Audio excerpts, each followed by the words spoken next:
everybody, and welcome. We've got tonight Brian and Clark with us. We're going to talk about something that's been circling for the last couple of days in the National Hockey League. Somewhat controversial. Has to do with Provorov, who plays in the NHL. And what he did was he sat out the warm-ups during a game where the Philadelphia Flyers, wore pride-themed jerseys and used their sticks that were wrapped up with rainbow tape. And he sat out because he cited after the game that it was his choice to stay true to himself and his religion.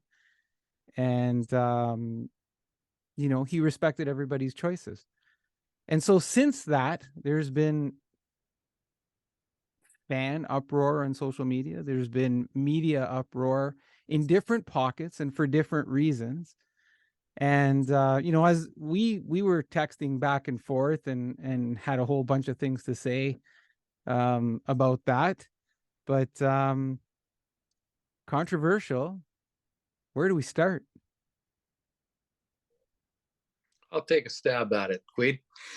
I think it's for me it's rather unfortunate because it puts a little bit of a taint on the whole story, which the prime story was around celebrating inclusivity.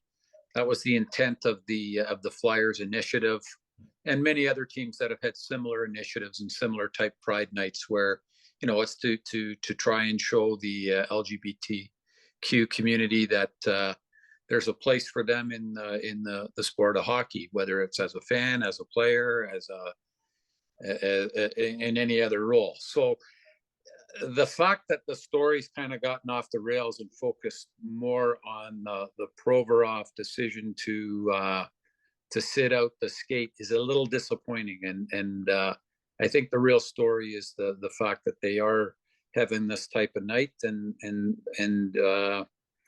promoting the inclusivity message. So that's where I stand on it anyway.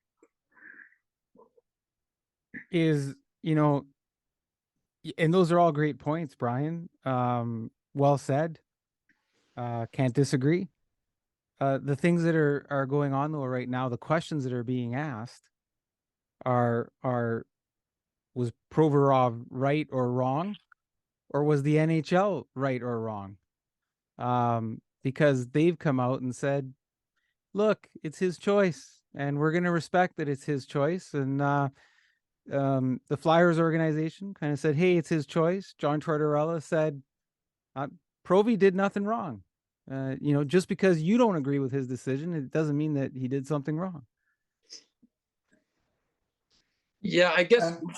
Go ahead, Clark, and then I'll jump in.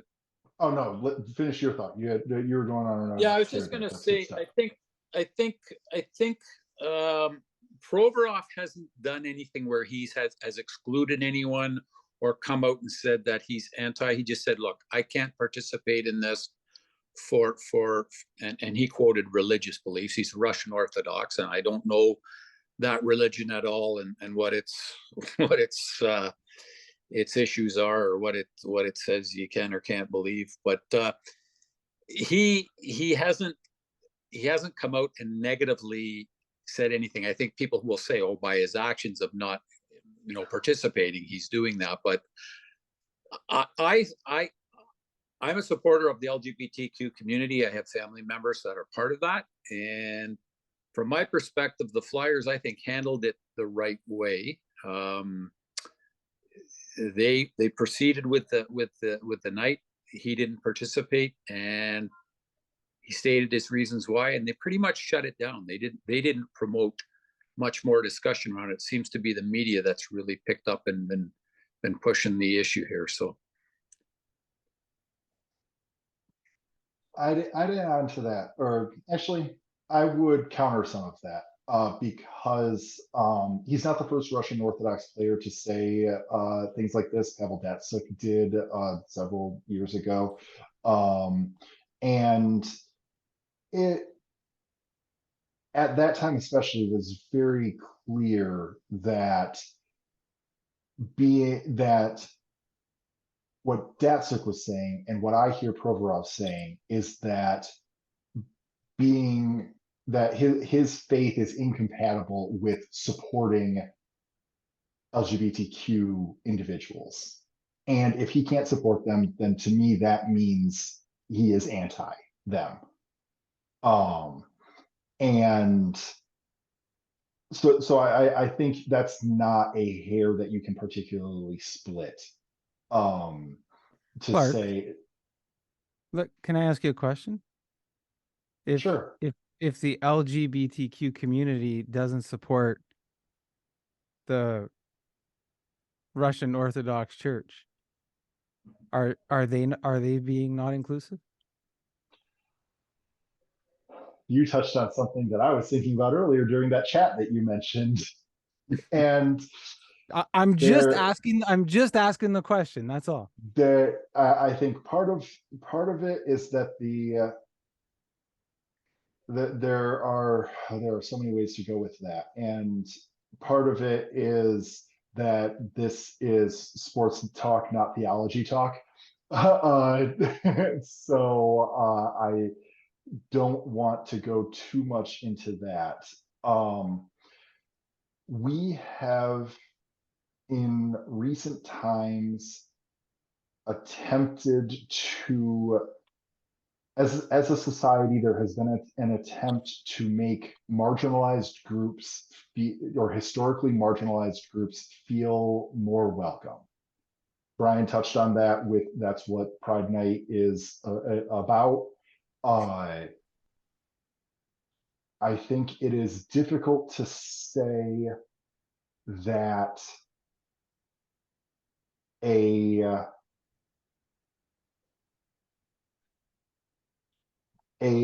of the various flavors of Christianity are particularly marginalized in the Western world these days. So to ask the LGBTQ community to support the Russian Orthodox faith that does not support them is, for me, too big of an ask. To ask someone who is Russian Orthodox to support the LGBTQ community is not too much of an ask. It is about where the marginalization is. Yeah. I think the dilemma we've got here is we've got an intersection of a social issue, which is, around the whole LGBT and the marginalization of that community. And then we've got numerous different religions, and they just don't seem to intersect too well in a lot of different cases. I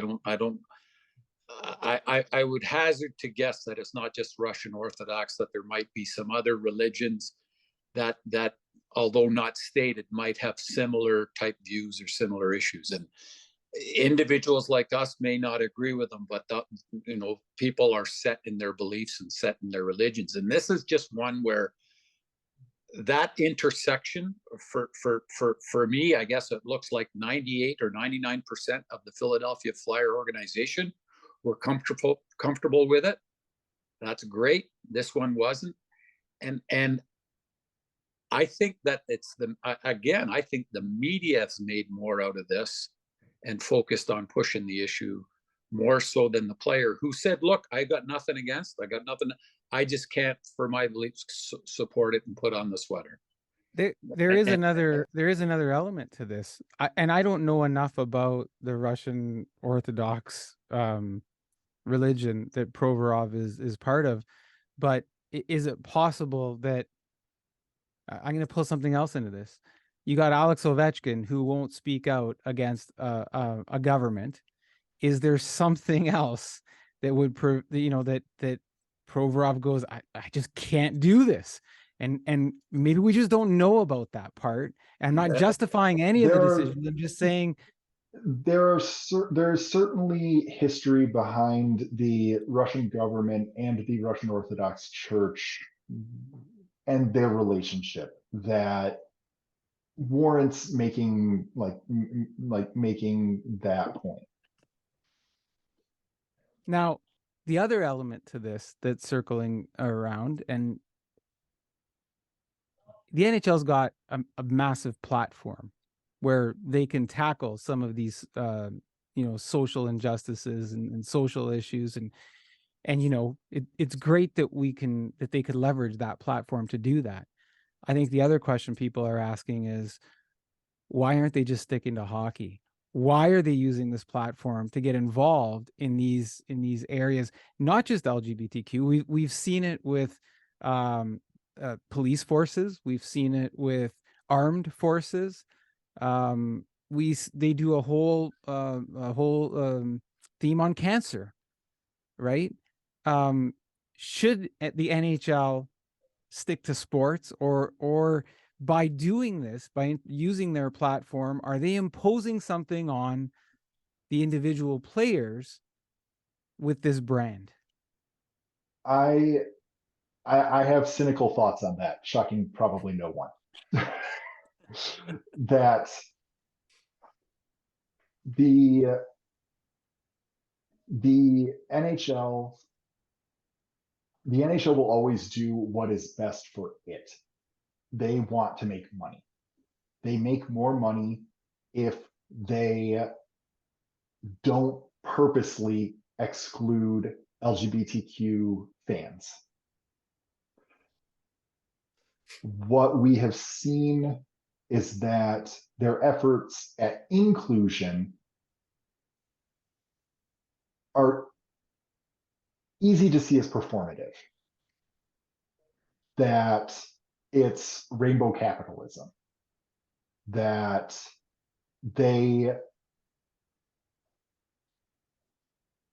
if it is so easy for a player to opt out, then the league must not actually believe in it. And I'm not saying players shouldn't be able to opt out, because there are causes that I would want to be able to opt out of if I were a player. I don't know if they're rocking jerseys for it or not, but the Red Wings are having a faith night next week, and they have, through their branding, made it very clear that this is primarily by faith. They mean Christianity. And if I were a non-Christian player, I would want no part of that. And so, with that in mind, I support Provorov's decision to not take part in it. I think doing so does not exempt him from judgment. I think him doing so and the Flyers supporting him doing so does not exempt them from judgment. And I think that obviously the NHL should be judged for what they do with all this stuff too. Yep. And it's not the first time we've seen this either. The Flyers chose to do their Pride Night with jerseys and all that. I'm going to stick with the Red Wings because they're the team I know the most. When they have done, they didn't have an actual Pride Night until last year was their first one, I think. They usually did it as part of their Hockey is for Everyone night. And they had, for Hockey is for Everyone night, they would have the players come out with the pride tape on their sticks. But then they would usually talk during the game more about racial diversity than gender and sexual diversity. So the players would come out with the pride sticks, and there'd be 7 guys using it. At the end of the game, they'd auction off 23 sticks. Yep. But during warmups, there were only 7 of them actually out there. And so clearly players opted out. But it's much more visible this time because they were wearing a whole jersey in Philadelphia, and Provorov said no. Does this creep into the next collective bargaining agreement? if you are a member of this organization and if you're a member of the National Hockey League, thou shalt participate in theme nights of any of these kinds. I I bet think not. I think the NHL's already made their statement on this, so that would be a pretty big retraction for that to happen, Guido. I think the other thing too, Clark, you mentioned this just about different nights. I'm not sure if you're aware. The Maple Leafs just did an Indigenous uh, um, uh, who are in Yeah, Canada. the Wings were there for that game. Yeah. Yeah, are seen as a bit of a marginalized community, and you know, some historical struggles that the Indigenous communities had in Canada. Leafs had an Indigenous design jersey, came out, did the practice, went back and came out, and overall in a success. So a different, certainly a different thing than LGBTQ, but I think there's going to be a lot of these. I think it's something, and you're seeing in basketball. Every time I watch a basketball game, the amount of slogans that you see on the backs of the T-shirts that all the basketball players are wearing around, racial inequities and the whole Black Lives Matter theme that continues on in basketball. I'm not sure. I haven't seen much in baseball, to be honest with you, but Let me I ask think you it's guys. here to stay. I think it's here to stay, Guido. Let me ask you guys a final question. We spent the last few minutes talking religion, social issues, and not a whole lot of hockey. And we've talked in the past about, I just want to talk some hockey because I want to get away. It's my escape. It's the thing that I enjoy. I want to watch the sport. Um, is this it? Is this what they would? Is this what the sports want, or is this where we're at with sports? And I'm not saying that in a negative way. I'm just saying, as the casual fan, and we've said in the past, look, we just talk as casual fans sometimes. As the casual fan, does this change the way you feel about the game in any way? You know what I found? I found over the last few years, and not just this issue, but that players' lives and their personal lives have become more front and center in the media than ever before. It used to take something fairly extreme back in the day to get a hockey player or a basketball player or a baseball player in the news.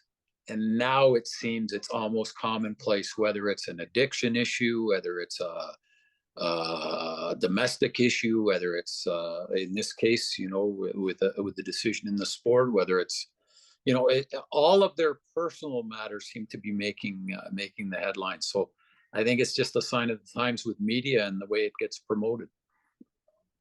I certainly think that there's part of that I think with the advancement of social media, sports media has gotten more involved in player day-to-day lives. Whether it is because players have invited that via their own social media feeds, or whether it is the it probably has to do with the state of journalism in general, that to maintain insider status, journalists have to know more, report on more. They can't get away with, oh, the GM told me to keep quiet about this, so I'm going to keep quiet and do the GM a favor, and then they'll owe me a favor later. That kind of old school stuff. But I also want to go back to what you said, Guido. As a fan, I just want to use this as an escape. And there's a thought there's I feel like there is a default behind that. As a person who is traditionally accepted as a fan of this, I just want an escape. Because if you are LGBTQ fan, or if you are some other marginalized community, should it be like, can you have it be an escape if you are not accepted? And I mean, we said off the top that Pride Nights are supposed to be about acceptance, but I think cases like this highlight how far there is to go to actual acceptance. So you've got Brian. I was just going to say though, and I always agree with the comment that one person not accepting is one too many. But I think what can't get lost in here is the amount of acceptance that organizations have shown. So, again, I will go to the fact that 99% of the Philadelphia organization showed their acceptance, showed their leadership to that community.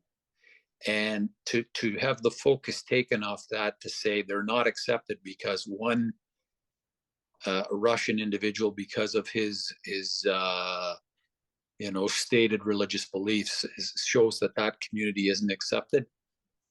That's the wrong message. I think the level of acceptance is actually there, and that's to be celebrated, because it certainly wasn't there in years past. And as I said off the top, I'm coming into it cynically, and I think that the organization supporting Provorov means that acceptance isn't there at the organizational level. But again, that's a bigger argument for another day. That may be me being cynical. Yeah, I think the fact that they had the whole night, that the vast majority of their players shows a level of support. I think they were at a rock and a hard place, and I think they were in a no-win situation. I've read quite a bit and and thought about this fairly extensively about what the Flyers could and couldn't have done, and they were in a no-win situation taking on Provorov. Outside of getting, I heard early talk about trading them and getting rid of them and suspending them and what have you, right? But the exchange we've had tonight, guys, isn't that much different from what's going on in social media and what's going on in the media in terms of the positions. But I will say this as we make the coach's call. In conclusion, you may say I'm a dreamer, but I'm not the only one. I hope someday you'll join us and the world will live as one. Well Take said. care, folks. Take care.